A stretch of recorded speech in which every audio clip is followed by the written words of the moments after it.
Can I ask you about that? Because you have a photo in your book of these Uh, revolutionaries. It's so jarring. yes, You know about these things if you've studied the revolution, and we talked about it so much, but you still see right. a photo like this and go, "Holy shit!" These these guys, revolutionaries, emptying bottles.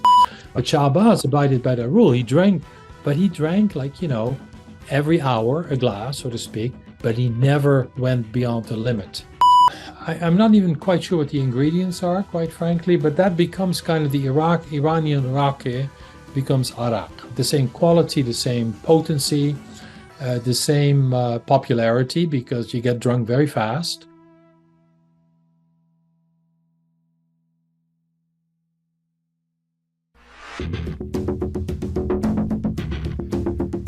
It's December 25th, 2025. This is Rook.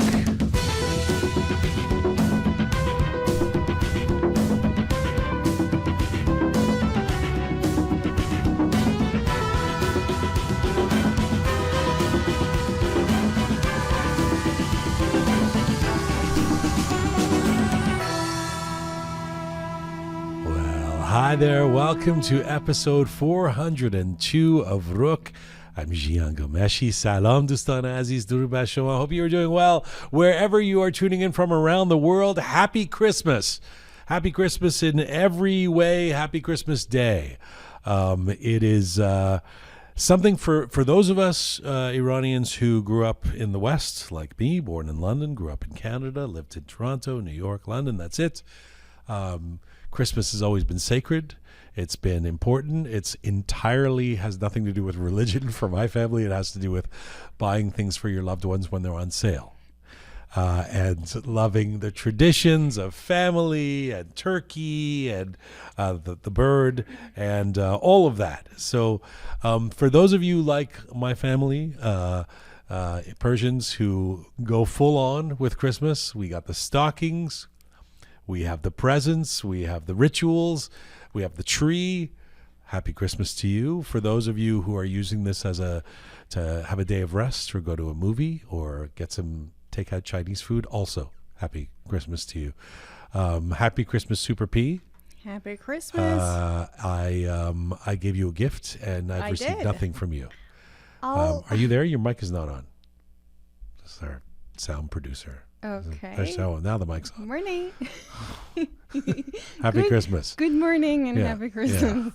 By the way, this is our last show of the year. It's our last show of the year because the next show will be next Thursday, which will be January 1st. So this is officially the last show of 2025. What a year it's been. Yeah. So are you celebrating Christmas today, Parisa? Yes, I'll celebrate it by myself. Well, that's as you should. Yes. By yourself. Watching a Christmas movie. If you're on watching this, Netflix. Parisa needs company. Please contact her. And Tina Farahi is in the studio doing the task for you. Tina, do you guys, you have kids? Do they celebrate Christmas? Yes. Oh. خب خوبه. خب تو خیلی ایرونی هستی. ولی like you give them presents and everything? 2 kids and presents and everything, and What do you mean by lots of kharj. you're too Iranian? Well, do Iranians don't do the whole in Iran? Do they? They don't do the gifts and stuff, do Actually, they? I'm surprised to see many people on social media celebrating Christmas inside Iran, and there were also a lot of Christmas stores that was not there. When I Yeah, was I've in seen a Iran. lot of that too. Yeah, it's very Like, new.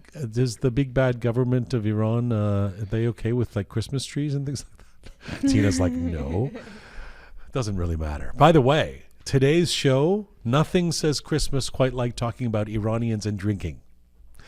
I know, not the most obvious holiday pairing, but stick with me. In as much as Christmas is a time for ritual, reflection, and for many people around the world, a glass raised in celebration, maybe today's conversation is oddly perfect because while alcohol is officially forbidden under Islam, like Christmas trees, the truth is far more complicated, especially when it comes to Iran. As many of you know, wine, beer, abjo, arak, not just consumed, but written about, painted, debated, romanticized, and quietly tolerated across centuries of Persian and Islamic history.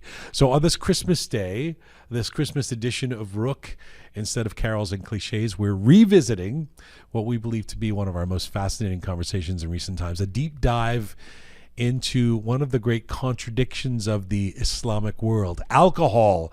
And I know many Iranians are not even religious at all, but still have to put up with or skirt the rules of the Islamic Republic when it comes to drinking. So a conversation about pleasure and prohibition, faith and culture, public rules and private lives, and frankly, a conversation that might pair very nicely with whatever happens to be in your glass right now.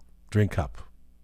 Dr. Rudi Matthee coming up for this conversation in just a little bit. This was not just a conversation, but a revelation for me about the history of alcohol in Iran and the nuances of navigating that.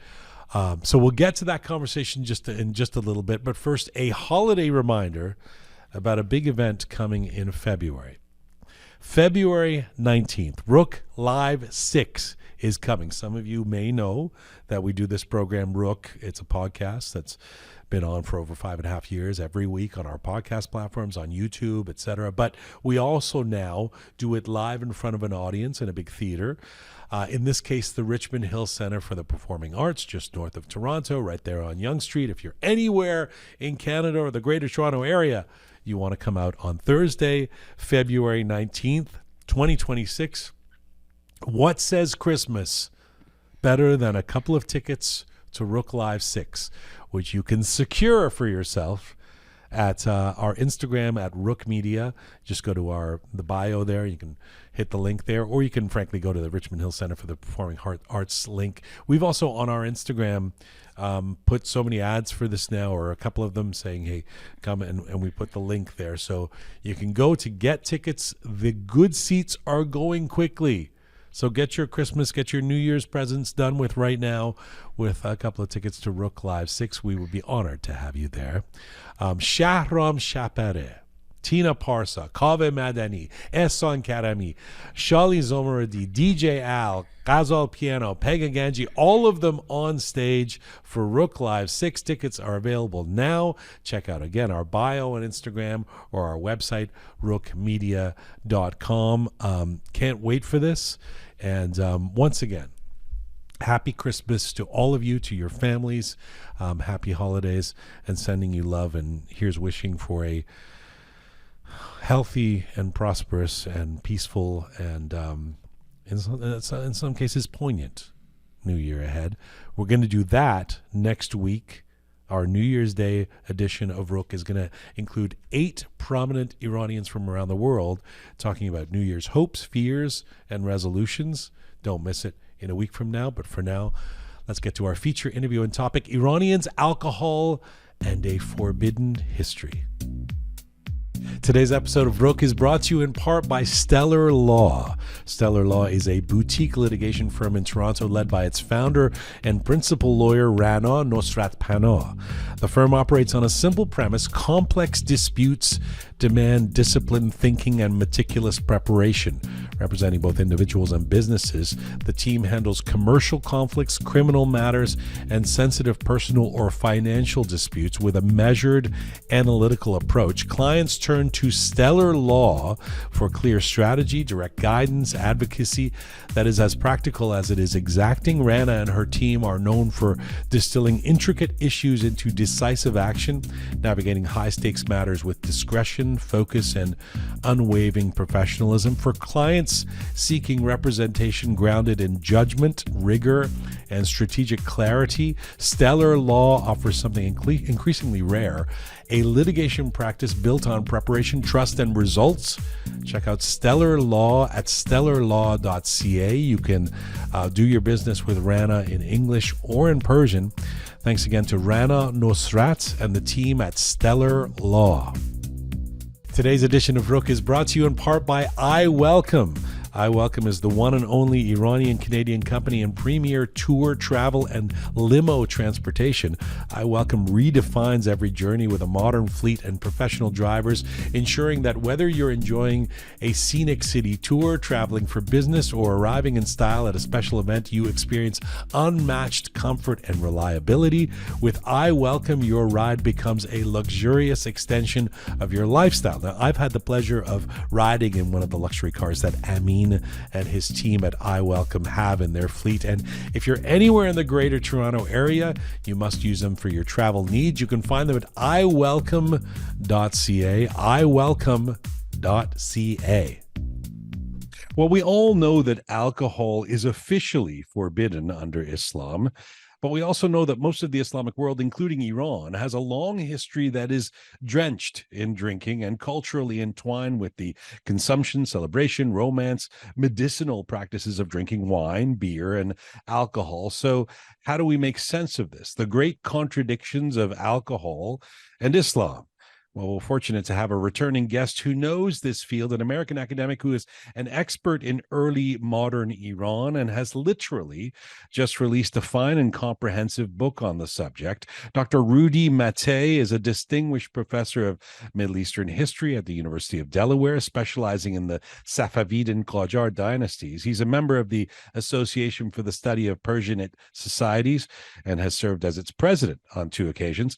Professor Matthee has been honored with several prestigious awards, including the Albert Hourani Book Prize presented by the Middle East Association of North America, the Saidi Sirjani Book Award granted by the International Society for Iranian Studies, and the British Kuwaiti Friendship Book Prize. He has also authored numerous influential books and articles, including The Politics of Trade in Safavid Iran, The Pursuit of Pleasure, Drugs, and Stimulants in Iranian History, 1500 to 1900, Persia in Crisis, Safavid Decline and the Fall of Isfahan, and Russians in Iran, Diplomacy and Power in the Qajar Era and Beyond. His brand new book, hot off the presses, is entitled Angels Tapping at the Wine Shop's Door, A History of Alcohol in the Islamic World and Right Now. Dr. Rudi Matthee joins me. Hello, sir. Thank you very much, Gian, for that kind and very generous introduction. And it's wonderful to be back. Thanks for inviting me again. Well, it's good to have you back at the home base, and it's good to have you on the program. And so, just a bit of a backstory for the people listening. We had you on for that book, The Pursuit of Pleasure, Drugs, and Stimulants in Iranian History, talking about opium, talking about the background, the last 200 years, especially of drug use in Iran. And it was such a fascinating conversation. We got so much feedback for it. And at that time, you had said, I'm working on a book about alcohol in the Islamic world. And I had been savoring the opportunity both to read this book and to interview you about it. It has been as satisfying as I expected. I've learned a lot reading the book. I'm looking forward to this conversation. Let me start with a general question that you could answer briefly, because it's going to, I suspect, form the spine of the conversation we're going to have over the next 45 minutes. At the heart of your book lies a paradox. Islam forbids alcohol, and yet alcohol has had an essential cultural role in Muslim societies over the ages. So to quote you early in the book, you say, consuming alcohol in an Islamic environment sounds oxymoronic, but in reality has always been part of the multiplicity of life, officially banned, but effectively tolerated at the margins. It is quite a tangled contradiction. So in simple terms, how are we to understand the relationship between Muslims and alcohol? Very good. Well, you strike at the heart of the argument and the problematic of the book. You know, the book really navigates what I call a dichotomous image of Islam. On the one hand, we have this notion of Islam being a frivolous faith given to the lights of the flesh, indulgent, pleasure-seeking. And on the other hand, we have this idea of the narrow-minded faith, rule-bound, dogmatic, intolerant, forbidding, averse to fun. Remember, Khomeini said there is no fun in Islam. And so the first one is, of course, sort of the classic Orientalist perception of Islam, right? It's also devoid of a moral core, which is part and parcel of this idea that it's pleasure-seeking and indulgent and so forth, sort of decorative. But the second image is, of course, more contemporary and is adhered to not just by Westerners, but also many Muslims. fundamentalist Islam, if you will, averse to pleasure. And so that the book is really an attempt to sort of break out of the dichotomy, if you will. And it uses alcohol as a portal and as a window to do so.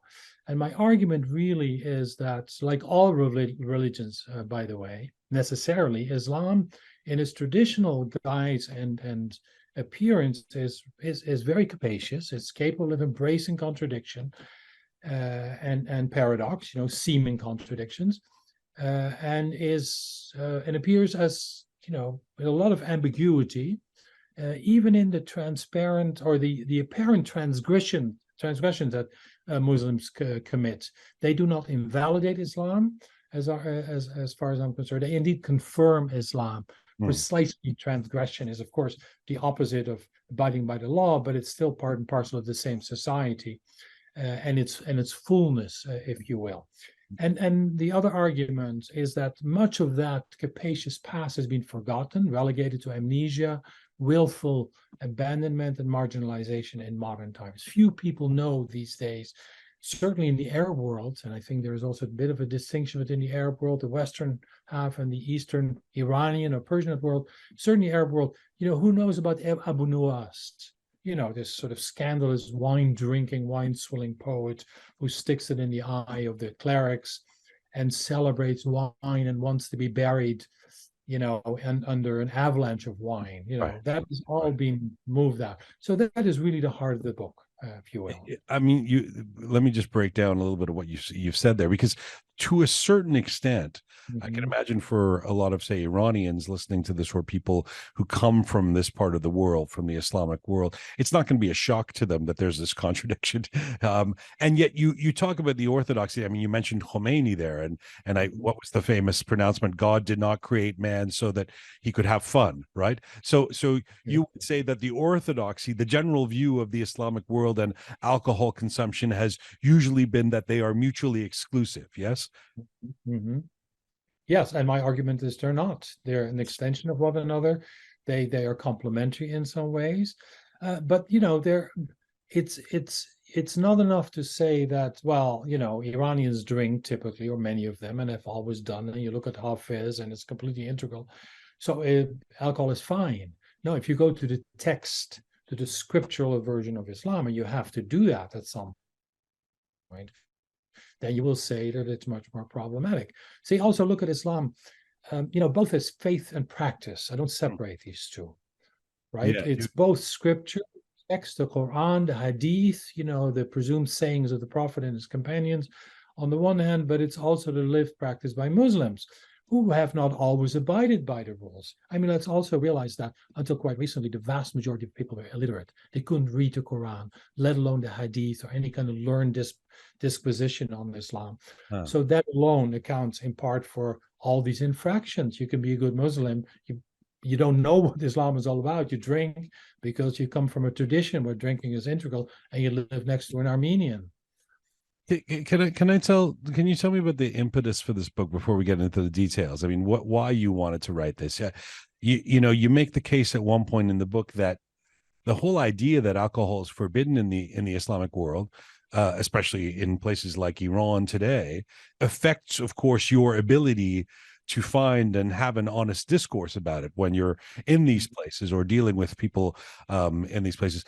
There hasn't even been a lot of research in the area, you say, in terms of the depth of the research that you would find about other places of the world and alcohol consumption. Is that what intrigued you? Is that what led you to want to deal with this? Right. So, there are different elements. First of all, my past being Dutch, growing up in the 60s and 70s and being in touch with alcohol and drugs to a moderate extent. But more importantly, studying the Middle East and Iran in particular, I was always struck between the distinction, the distance oftentimes between appearance and reality, which of course exists in all societies, but I thought it was particularly pronounced in Islamic societies in Iran. The whole idea of ta'aruf, for example, is sort of speaks that whole thing. So I was always intrigued by that. And I ended up writing this earlier book, of course, where I encountered all these same things and tried to find some kind of solution to it. And then alcohol is, of course, kind of the substance par excellence because it is also, unlike opium, for example, explicitly forbidden, at least partly in the Quran itself. So you have that kind of tension between proscription on the one hand, and then the juggernaut that alcohol is proven to be in human history. And that includes, of course, the Middle East. In other words, Muslims drink, and arguably they drink more in terms of volume than most other people. So it's a fascinating topic, and that's really the answer to the question, as far as I'm concerned. Do you run into roadblocks if you're dealing with something, the discussion of something that's forbidden in the area in which you're covering? Was it more difficult to? No, I mean, the book is, of course, not based on interviews or anything, it's all textual. But to the extent I lived and traveled and worked in the Middle East, I have never had any issue in Iran. Iranians are completely convinced that, alcohol is, to the extent that they're Muslim at all, something that, God has created for good reason. And so I have never had any awkward discussions. The Arab world is somewhat different. I already got an email saying that there is no drinking in Islam. So, well, read my book. There is a much more sort of, I hesitate the word dogmatic, but somewhat less flexible perception. But this is Islam, and therefore it doesn't exist, or it shouldn't exist. Certainly, in Iran, it's much more let live and let live in terms of attitude. Is my experience. Early in the book, you set the stage for what this region, which we might call, it includes the Middle East, we'll call West Asia or North Africa, what we now would know as the Islamic world. You set the stage by saying, in this area, before the coming of Islam, it was actually awash in alcohol. You say that the earliest evidence of wine culture, in fact, going back 9,000 years, was where we would now consider the Middle East. Can you speak to that? Yeah, it's a very important and really an essential element in the whole story. Islam is, of course, kind of a newcomer if you look at the longevity of the Middle East, and alcohol as a substance goes back to precisely the area where Islam emerged and spread to very quickly. Armenia and Georgia, the Zagros Mountains, northwestern Iran, Azerbaijan, eastern Anatolia. I was in Armenia a few weeks ago, and I visited a cave where you had these wine vessels, 6,000 years old, in a tradition that is still alive in the southern Caucasus. So it is not surprising at all that Islam inherited all kinds of ideas and customs preceding it. And that is just one of them, of course. There is also the Persian and the Persianate tradition, the pre-Islamic one, awash in wine, ritualized wine drinking, wine standing for flowing fire and the radiant sun of Zoroastrianism. There's the Turkic Mongolian tradition coming from Central Asia, hard drinking by warriors on horseback. They brought that to the Islamic world. So it's really an amalgamation of a number of different traditions coming together, with Islam overlaid, attempting to restrict and marginalize it, but being not very successful for all these reasons. You don't just wipe out a tradition that is, thousands of years old. And even the word alcohol is Arabic in origin, yes? Yes. Alcohol means, eyeliner, black eyeliner. and even the word booze, the English word booze, the slang word booze, is presumably, we're not 100% sure, but most likely derived from booza, which is a lightly alcoholic drink that was mostly, comes from Central Asia, was ubiquitous in the Ottoman Empire. So there are all these connections and references, absolutely. And of course, the person credited with the invention of the process of distillation is the Iranian Muslim alchemist Razi, right? That's right. Exactly. So if you said that alcohol is not only present throughout the history of the region and culture, but also plays a conspicuous role in the Islamic world, what do you mean by that? Well, I mean by that, if you look at the history, and I do so, of course, in the book, because I trace the consumption of alcohol through time, all the way from the time of the Prophet to today, you will see that there's an enormous amount of drinking. A lot of it is hidden and marginal and performed in the form of subterfuge. But it almost one of the elements that strikes one is precisely the excessiveness of the drinking, which of course has to do with the forbidden fruit element. Something that's forbidden becomes especially attractive. And there's also this notion that, whether you drink one drop or a whole barrel doesn't make any difference. The sin has been committed regardless, so you might as well drink a barrel. And the third element, precisely again, because alcohol, that is red wine, is officially prescribed in Islam, the alcohol never became integrated into sort of social etiquette. The Greek or the French tradition, so to speak, enlivening a social event, a meal, and so forth. It's drinking to get drunk for the most part, which is a stereotype, but I think it's also true. There's so many references, both by Muslims and non-Muslims, to that same pattern throughout time. Yeah, you talk about that. The intention is to get wasted. It's not necessarily quickly as possible, strong as possible booze. Which, by the way, is still the intention in your average British pub on a. Yeah, of course.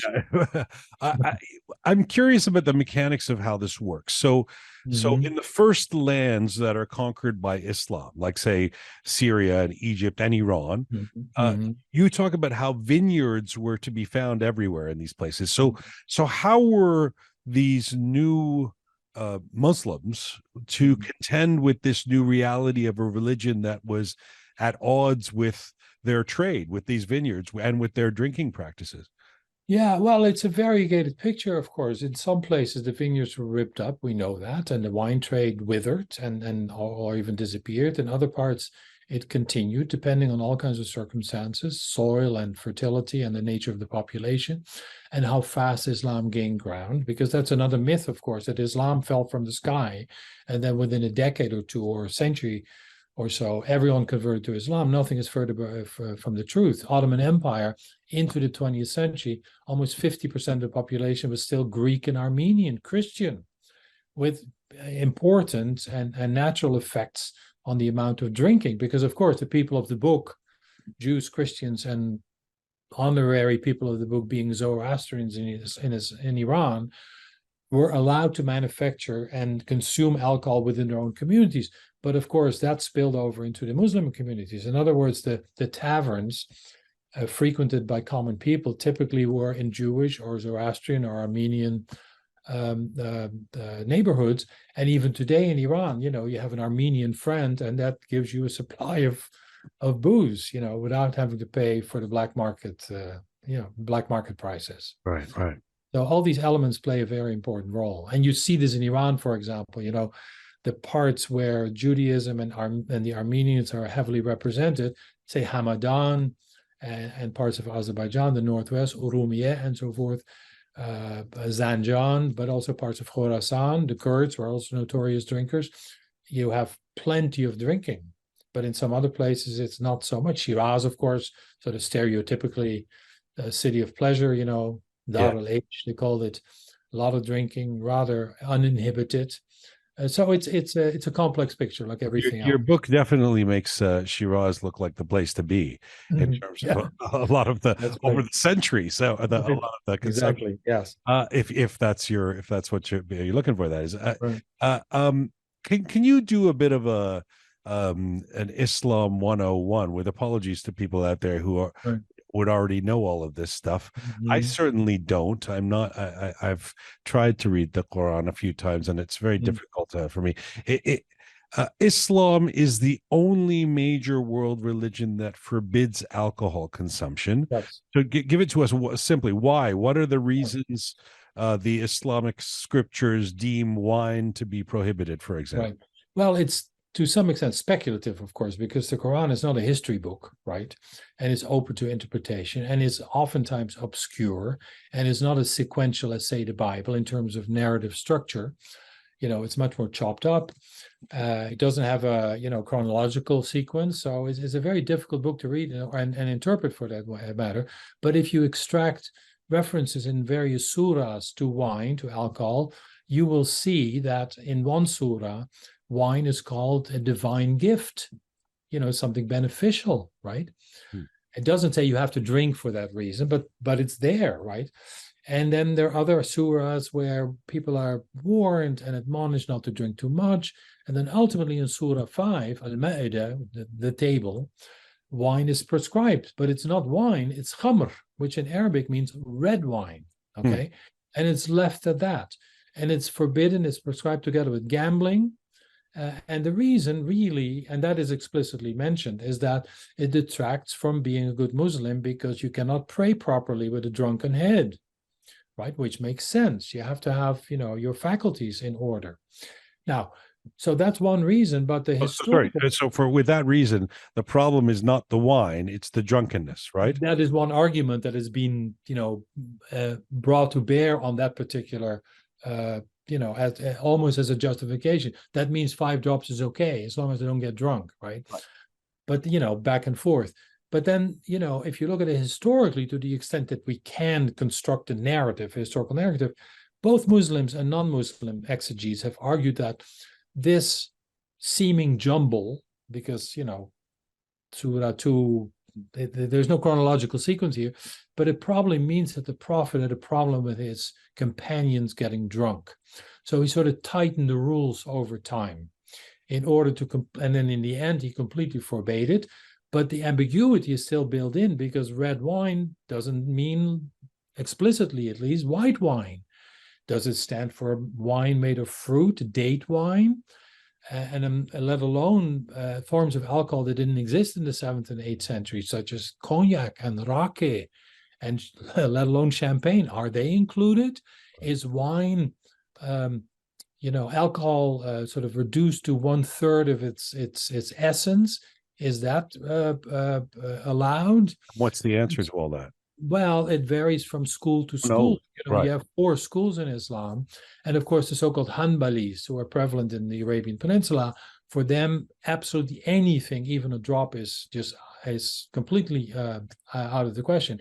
Most schools, and that includes Shiism, by the way, follow the same kind of argument with some exceptions. For example, Nabith, wine not made from red grapes, is up to a point perhaps permissible. What is that about? Because the hadith says that even Aisha drank nabith, so there are some precedents there.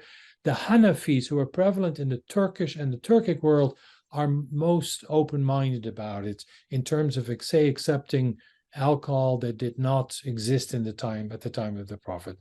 So they're not as literalist as the other ones. But there is always this notion within strict moderation. So in terms of the traditions that argue that grapes are to be avoided, the argument would be that, say, fig wine or date wine is okay? Well, in some cases. Again, it varies from scholar, from exegete to exegete. Well, I need a handbook. How do I know what I'm allowed to drink where I go from? Well, that'd be a 1,000-page book, and because this tradition of interpretation upon interpretation continues until today. It's conducted online today by pious Muslims, and they ask their muftis, "Can I use nail polish when it contains a sprinkle of alcohol?" And then the answer varies from person to person. So you really get into the minutiae of these things. And then what? And then at the same time, wine itself was said to enhance religious experiences, right? Yes, because of course, that's the other extreme of religion. That's precisely what makes Islam, in the traditional guise, so capacious, because you have all this nitpicking about, can you drink this or that? And no, you can't drink anything on the one hand. And then you have the whole tradition of literature, Sufism, mysticism, where wine is celebrated as enhancing the bond with God, representing the beauty of the universe as created by God. And the beauty of actual nature, the sort of the red wine refracted in sunlight and the beautiful colors it spreads around, and the whole panoply of metaphors and symbolism that you find in glorious Sufi Iranian poetry.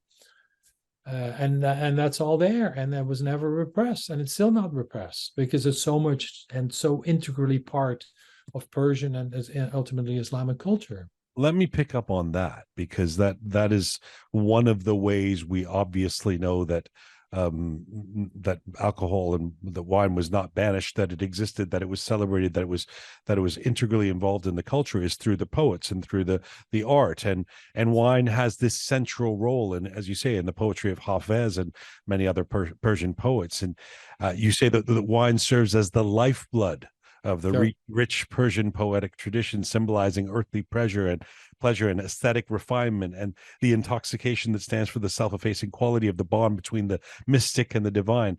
Tell us a bit about this. How did early Persian poets see the place of alcohol, of wine in our lives?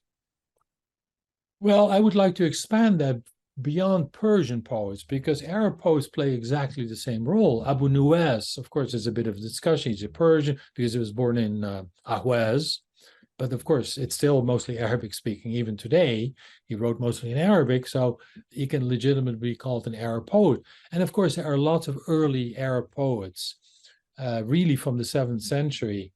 And it's really a sort of a seamless transition from pre-Islam to Islam, who also celebrate wine for the same type of reasons, for the life-giving elements, the expansive notion, the sheer beauty, the aestheticism, the sophistication of it all, but also, as a metaphor, as a symbolism of negating the dogmatism of Islam, the intolerance, sort of, expressing one's freedom, inner freedom, through wine. And that's, of course, where Persian poetry reaches absolute, sublime heights. The other element, of course, and that goes back to the beginning too, is kind of ridiculing the cant and hypocrisy of the clergy, of the hardliners. Hafiz is, of course, fantastic. He soils the carpet, the prayer carpet, with wine, right, in order to show how his rendi, how in his inner freedom, way beyond the strict and kind of narrow-minded, pettifogging adherence to Islam, which is good enough for ordinary people, but he's beyond that. And again, he uses wine to mock the clergy, who themselves, of course, drink wine in unseen moments, right? So all these elements are prevalent and present and are celebrated in especially Iranian poetry, but not at the exclusion of Arab and even Turkish poetry, because you have the same traditions that continue over time. Less well known, but just as prevalent and just as potent, I would say. Can I just ask you about terms? Because you were just talking about wine, and your book, in the title of your book, you've got wine, but you also talk about alcohol throughout the book. Are we using these words interchangeably, or is there different rules and traditions around, say, vodka that there would be for wine? Yeah, there is, of course, they all contain alcohol. To that extent, we're all talking about the same thing, but we're not, in the sense that in early Islam, we had wine, and in various guises, fruit wine, date wine, regular wine, white and red, and so forth. And there was this, the Turks brought in mare's milk, hummus, and so forth. And then you have booza, and then ultimately different and new forms of alcohol come in through the West, cognac and champagne. Vodka is fairly old, but not as old as Islam itself.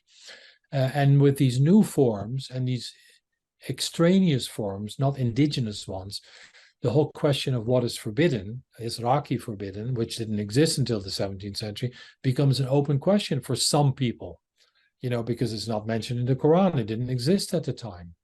But ultimately, for the hardliners, it doesn't matter. It's about alcohol.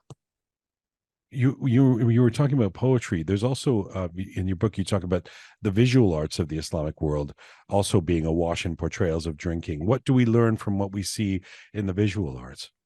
Yeah, well, the visual art here, it's important, I think, to make a distinction between the Western and Eastern half of the Islamic world, with the Iranian, the Eastern half, being much more tolerant and capacious and open to the visual representation of wine. You have these beautiful illustrated manuscripts of, Shah Abbas sort of, making out or oogling a male page who offers him wine, which is actually a rarity, because typically the ruler is not depicted in painting representing wine. But you have all these wonderful images, and you've seen them, I'm sure, of Sufis dancing, and even women dallying around, and lovers offering each other wine and so forth. It's ubiquitous in the Persian tradition, less so in the Arab painting tradition, which is less strong anyway, and has always been much more strict about the ban on graven images than the eastern half of the Islamic world.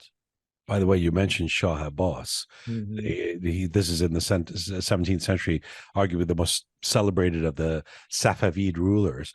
You say at one point in the book that this guy consumed alcohol at all hours of the day. This was pretty much, yes, yeah. It's reported by more than one observer, but it's very important because, you know, one of the characteristics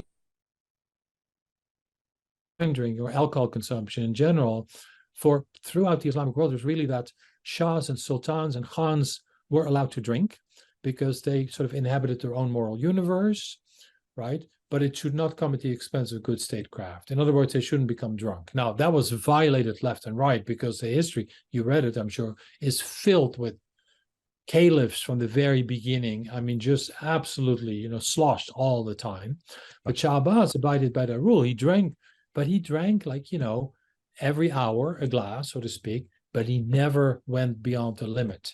So he never lost self-control, which is also in part why he's celebrated, because he didn't violate that rule of losing the kind of control that means you cease to be a good, proper ruler taking care of your people. Yes. These technicalities are, of course, ridiculous because, of course, they are. Who's going to be the arbiter of how many cups you could have before you? I know that. You're losing. But that's where modern times. Down the street who says, but that's where the scientific inquiry comes in, and that's a matter of modern times, of course. But when you mention the kings and their courtiers, you know, drinking and all that, at the same time, several sultans and shahs throughout these, you know, these centuries tried to ban alcohol. I'm going to ask you about the 20th century in a moment, and in fact the 21st century. But is it fair to say? I mean, we learned certainly in North America from the 1920s, and some people would argue we learned this with weed too and stuff, that prohibition doesn't work. Is it fair to say that none of these shahs and sultans in any of these parts of the Islamic world were ever particularly successful in ridding the society of alcohol? Yeah, I think you could say that as a general statement. You know, attempts were made. It's not as though that everyone drank and it was just, you know, a merry society. No one cared. Typically, you know, drinking was allowed, permitted to the elite, the upper classes, you know, because they could hold their liquor, they could handle it. Whereas the middling segments of population, then and now, typically never touched alcohol, you know. And then, of course, so were lower castes, you know, the down and out, because they were irredeemable. You know what I mean? It was like Britain in the 18th century with gin. You know, the toffs, the elite could handle their liquor. Besides, it usually and almost exclusively took place within the confines of the private mansion, right? And, you know, ordinary people, they would get drunk and, you know, they could be contained up to a point, and there were brawls and riots and so forth. But, you know, they were irredeemable. So, you know, the only thing you could do was contain. And so there's something similar there. There's a real class distinction. But, you know, and there was a lot of drinking on the part of the courts with the boon companions and so forth. But that doesn't mean that one could ignore the Islamic law. It was invoked periodically. And there are a couple of sort of moments when you see this happen. When a Shah or a Sultan comes to power, he has to establish his credentials as a good Islamic ruler. So he issues a ban, right? But it's kind of ritualistic. You know, it's pro forma in a way, you know, it's performative. And then it doesn't last. It's, you know, because, of course, we're also dealing with states that have far less capacious monitoring and controlling mechanisms at their disposal. You know what I mean? The capacity of a modern state to control its population is infinitely greater than used to be the case until far into the 19th century. So there's that element. Right. Then there was, so it dissipated, you know, it was never really written up, you know, even if it wasn't a law, you know, it was violated and then it sort of disappeared. But there was also the fiscal element, almost invariably. Wine, alcohol brought in a lot of tax revenue. It's the eternal problem. Look at cigarettes today. Governments are inclined to ban cigarettes. At the same time, they depend on the tax revenue. So it's a dilemma, right? So there was always that element. So Shah sultans would ban alcohol upon coming to power. During at the onset of his campaign, sort of seeking the good graces of the heavens, so to speak, points at old age, preparing for the end, repenting, toba in Persian, very important element. And then finally, of course, the idea that during calamities, natural disasters, plagues, locusts, famine, you look for a culprit and you find them in the Jews or, minorities typically. And then, of course, wine is oftentimes singled out as the real culprit. And so you get a ban, but they never last. True. On the topic of the minorities you just mentioned, I tried to do an unscientific study of my own over the last couple of days as I was preparing for this, asking people, especially some of our team members, some others that I know who come from Iran, say within the last 10 years, what did you see? What was the relationship with alcohol? Where, first of all, I mean, we'll get to, again, the 21st century in a moment, but it was amazing that all of them said, alcohol is everywhere if you want it, in Iran. But they said everybody has an Armenian person that they know, which you said a few moments ago. And it occurs to me that this is probably, I mean, this is the 21st century, but this is something that, for hundreds of years has kind of been the case. If I could ask you, I mean, is it fair to say that for most of, say, the last 500-600 years, the cultivation, the production, the manufacturing, or the distribution has been the work of non-Muslims in the country who the Muslims access to get the alcohol? Is that the way it works? For the most part, not exclusively, absolutely for most. I have known of statistics for pre and early modern times, but definitely, I already mentioned the regions, the towns where Christians, Armenians, in the case of Iran, Zoroastrians were prevalent. There was more wine drinking because, again, they were not allowed to sell, but that's exactly what happened typically, right? And so the reason, for example, if you wanted to go get your wine in Isfahan, you'd cross the river to Zayan Darut, you went to Nudulfa, right? And there were excursions being held by Muslims, and Armenians were also given to drinking quite frequently. So yeah, there is an element, and that there's nothing modern about it. Yeah, you had your Armenian to go to. Of course, the Armenians and the Greeks in Ottoman Empire, they also played a double role because they were also easy scapegoats. So they're quite vulnerable, right? It was all, look the other way, don't ask, don't tell, marginal, and so forth. And as long as and this is really the crucial issue. In pre-modern times, early modern times, until quite recently, and in a way, depending on the region and the country still today, alcohol was kind of allowed, connived at, as long as it didn't disturb the social order. So, keep a low profile, keep it indoors, go to the Armenian bar, come out late at night, so we don't have to see you, all these mechanisms. But, the position of these minorities was, of course, precarious because they would be the first to be singled out for a mob riled up by the clergy in the late 19th century. I give a couple of examples in the book, who then start smashing the taverns of Armenians, the same taverns they used to frequent themselves, of course. What happens in the 19th century? I mean, again, I know your book is quite comprehensive and we're zooming through it here, but with the coming of the Ottoman Empire and, of course, the Qajar era, alcohol drinking consumption increases. Is that a measure that Islam has less dominance, or is it just people are figuring out more ways to get the stuff, to make stuff, to drink the stuff? I'm not sure if alcohol consumption increases in sheer volume. It's hard to tell, and certainly no statistics are available. But it becomes more visible, certainly, and it's all under the influence in one way or another of the European intrusion, the Western intrusion. It comes in the form of, diplomacy, war, Napoleon invading Egypt and France invading Algeria in 1830, and in the form of economic control and monopolization and so forth. And so on the other side, it comes in the form of the Sultan beginning to leave his palace in the early 19th century under the influence of European models, czars and dukes and emperors going on sort of controlled excursions, boat rides, and so forth. So Mahmud II does the same in Istanbul, comes out of his palace. The elite, the new bureaucratic elite, takes over from the Janissaries, hardcore traditional drinkers, who are eliminated in 1826. This new elite, they become sort of Europe lovers. You know, they take on, they adopt the ways and means of Europe, both sartorially in terms of clothing, but also in terms of habits, especially drinking habits. They love champagne, bubbly, you know, effervescence. And it's not even seen as alcohol. It's like lemonade, you know what I mean? That's literally what some of the clerics see it as well. And so the Sultan gingerly begins to approach this. He goes on boat rides. He tastes a little bit of porter or sherry and loves it, orders 10 bottles and so forth.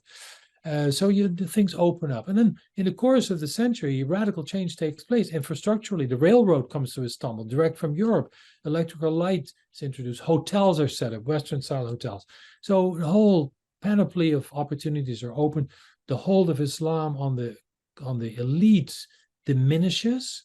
So all this leads to greater, certainly visibility. I'm not even sure consumption, and new forms.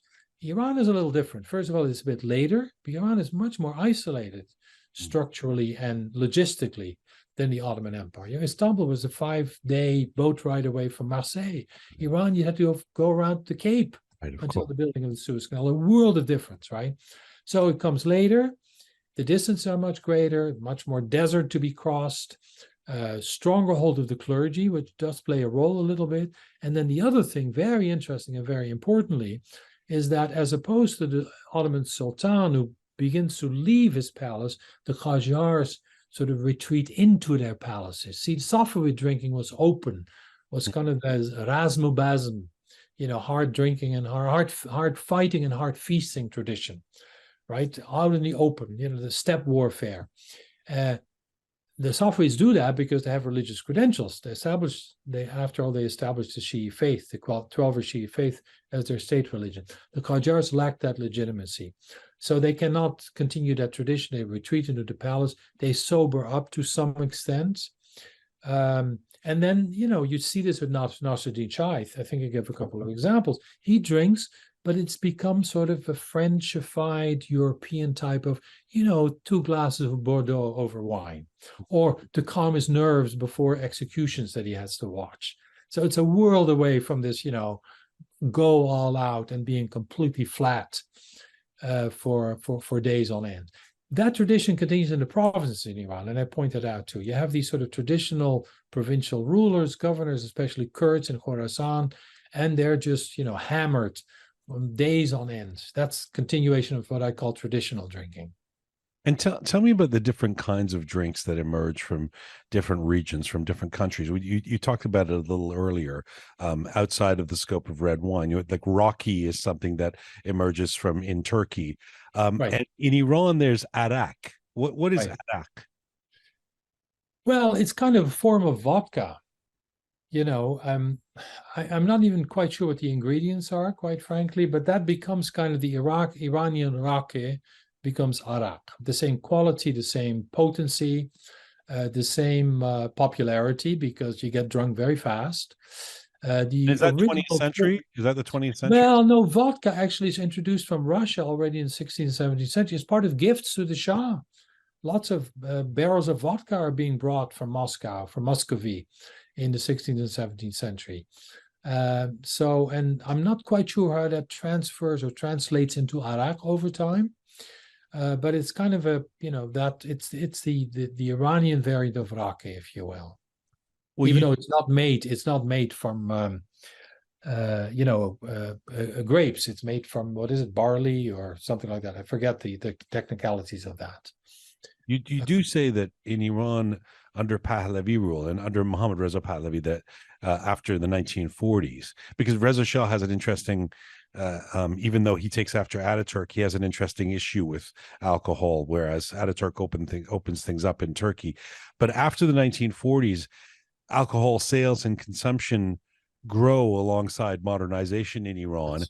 And I guess by the 1970s, is the main alcoholic drink arak then that is most available, or is red wine everywhere as well? Yeah, that depends on class. You know, for the traditional luti, arak was the drink of choice, right? And for the sort of the lower classes in general, I would argue, you know, the Lalazar uh, uh, in district was all about arak, you know, cabarets and performances and so forth. I remember going there. It was all arak. But you know, the sort of the Focoli, the Frenchified classes took to French wine.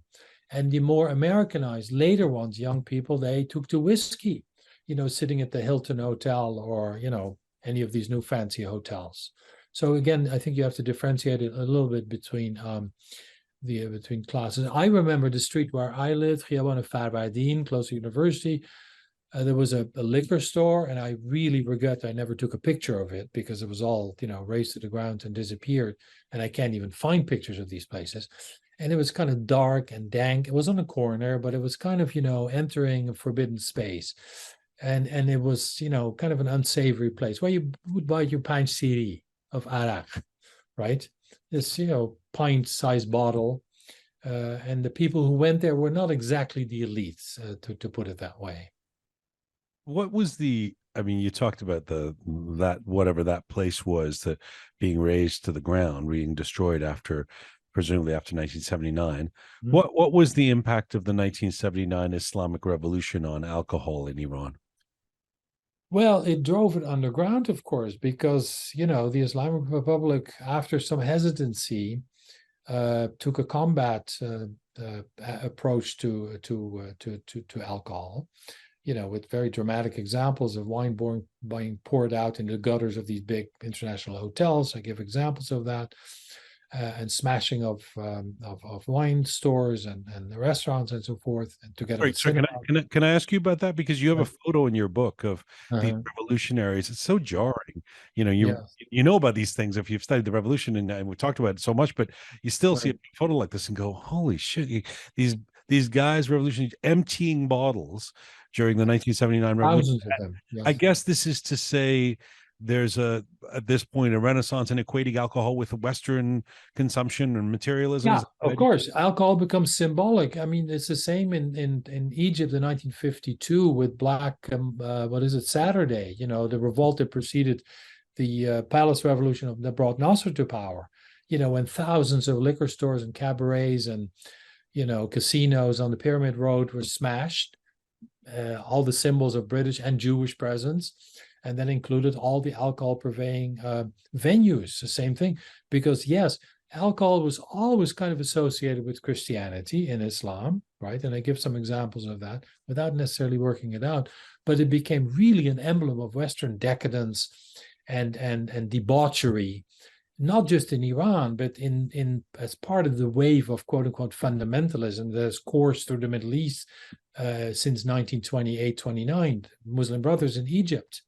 You know, it's like women and the head cover and alcohol are the two emblems, the two symbols par excellence that have to be extirpated, that have to be completely destroyed in order to present yourself as a good Muslim, which then creates all kinds of new dilemmas, of course. And at one point in the book, you say, I want to quote you, you say, modern Muslim fundamentalists exclusively focus on the textual dimensions of Yeah, Islam.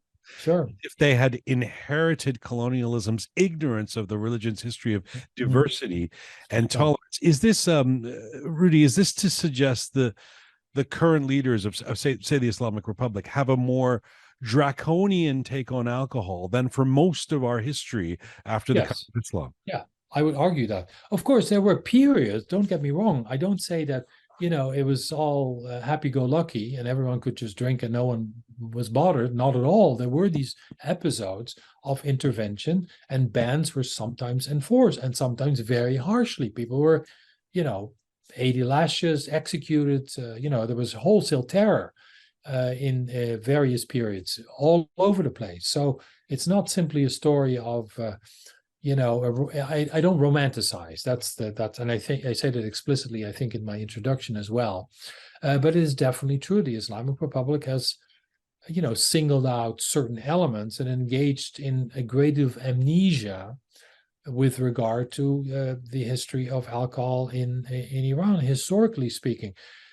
Of course, the problem is, whereas Abu Nuwas and other, Arab popes have been kind of expurgated from the curriculum in the Arab world, Hafiz and Khayyam and the rest of it loom too large and are too important and component of Persian culture to be even curtailed.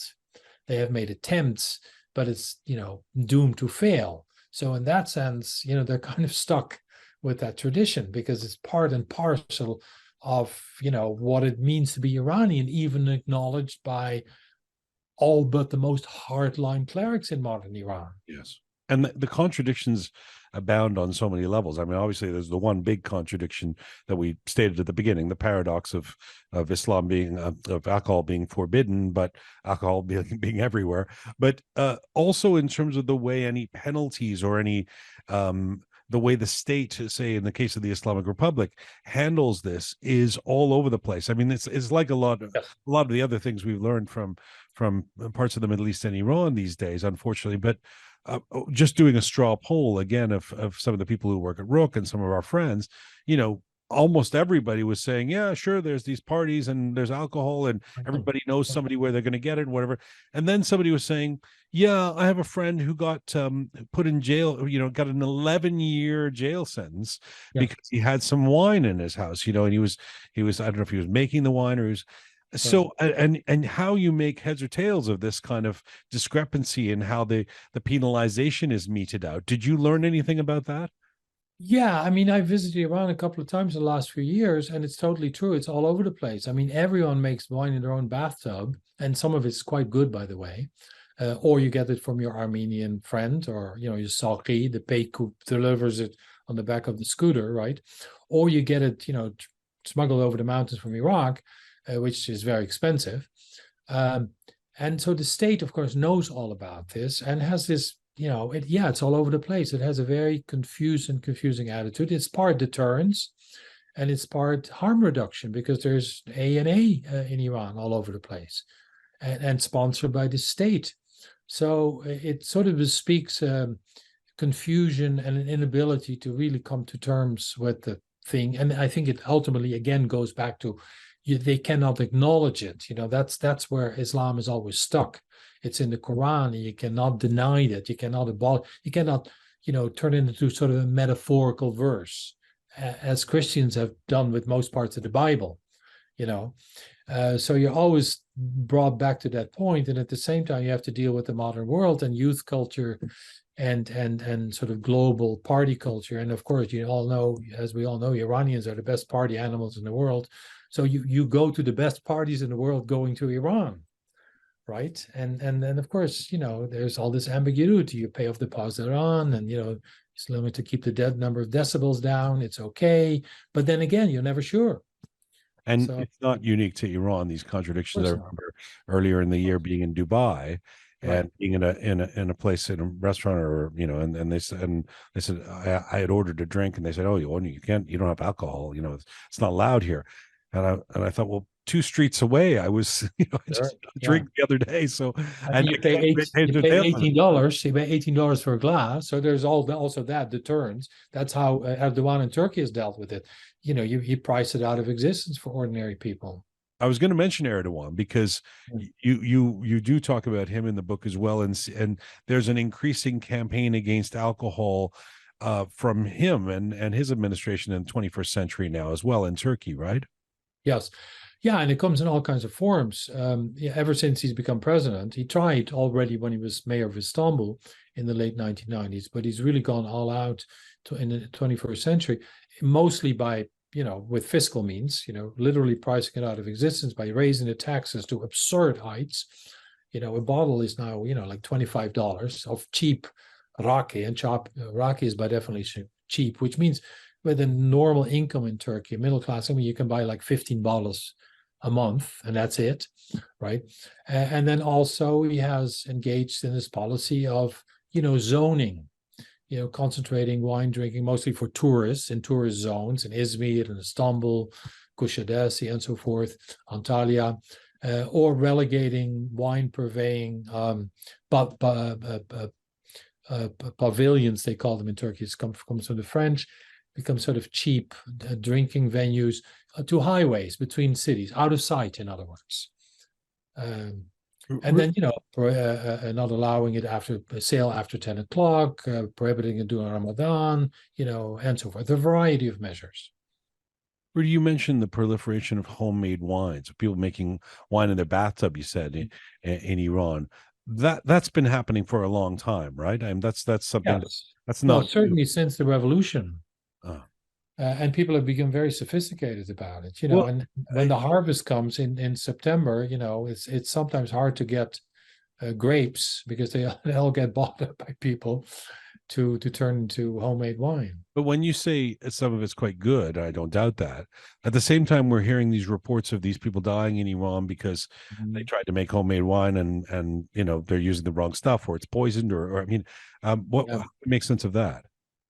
Well, I get the impression, I'm not 100% sure about that, but from reading these articles this week and last week, that it is precisely the stuff delivered by the Pakes of uncertain provenance that is suspect. And that's one reason why people have begun to concentrate or actually tell their friends when they offer their wine, this is homemade, it's safe, because I know what the ingredients went into it. But again, I'm not quite sure how that works. And of course, this lethal elements of methanol alcohol has been going on for a couple of years now. I gave examples from 2017 and 18, hundreds of people killed. So it's flared up again. But it's a perennial problem, of course, yes.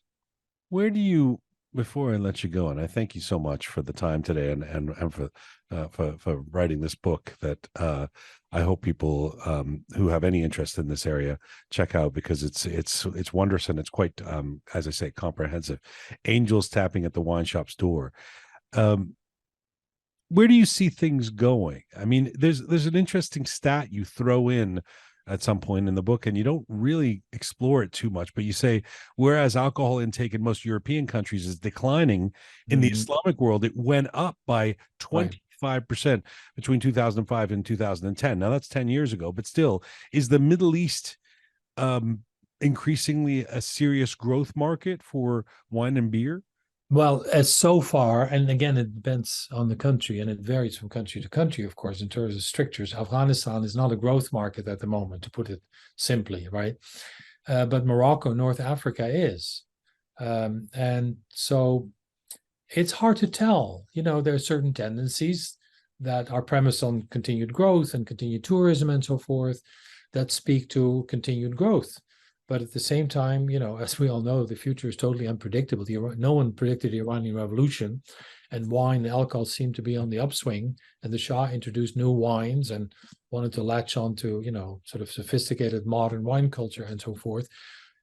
On the other, Saudi Arabia is loosening up. It's trying to become an events culture. So who knows what MBS has in mind? Right. He could allow zones, and I think it's actually quite likely. But then again, you have an intensely conservative populace to deal with, so the backlash may also come. So I'm not going to predict anything other than it will remain complex. And the dilemma, as long as Islam remains the dominant religion, and as long as Muslims look towards a text for guidance, that awkwardness, that dilemma will always be there.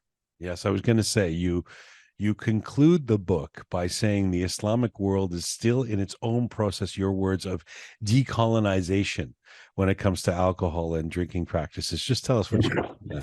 Yeah, no, I will do that by quoting, and I love this. I don't know if you know Kamel Daoud.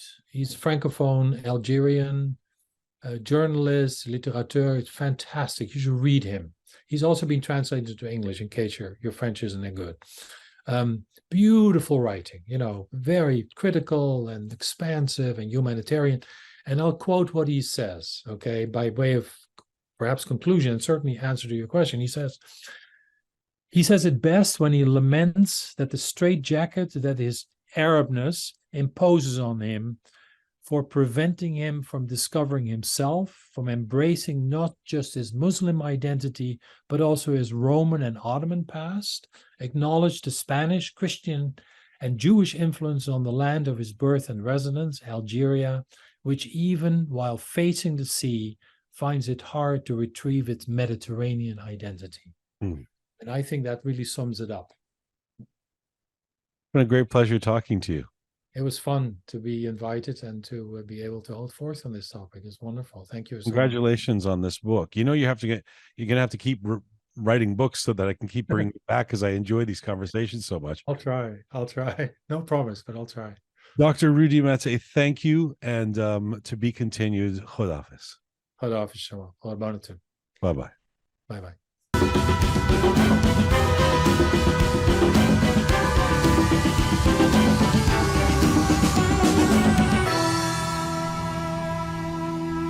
From a couple of years ago on Rook, one of our favorite fascinating conversations, Dr.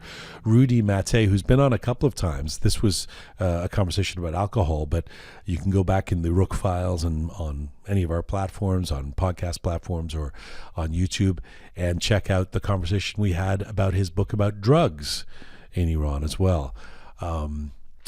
He's one of our favorite guests. Looking forward to having him back at some point. Thanks to Rudi Matthee. Remember, February 19th, Rook Live 6 is coming. Get your tickets by going to the bio in our Instagram page at Rook Media, or going to the Richmond Hill Center for the Performing Arts website. And have yourself a very Merry Christmas and a great Boxing Day. And we'll see you on New Year's Day for our first edition of Rook for 2026. This is full time for Rook for today. Thanks to the amazing team who put this show together each week, and wishing them an amazing Christmas. Tina, the photo and video queen, savvy Roham, talented Anahita, super Parisa, charming Kimia, smart Pega, methodical Kaveh, and the rising Keon. Thank you to all of you out there for supporting us and sharing our content. Do subscribe if you haven't done so already on any or all of our platforms. If you're on YouTube or on a podcast platform, you can press like. That helps us as well. Share our content. Tag us when you do. You can find us on Instagram at Roqe Media. You can find me on Instagram at Jian Gomeshi. And as ever, from me, from Ugi, and our entire family at Rook, Mizun Bashi.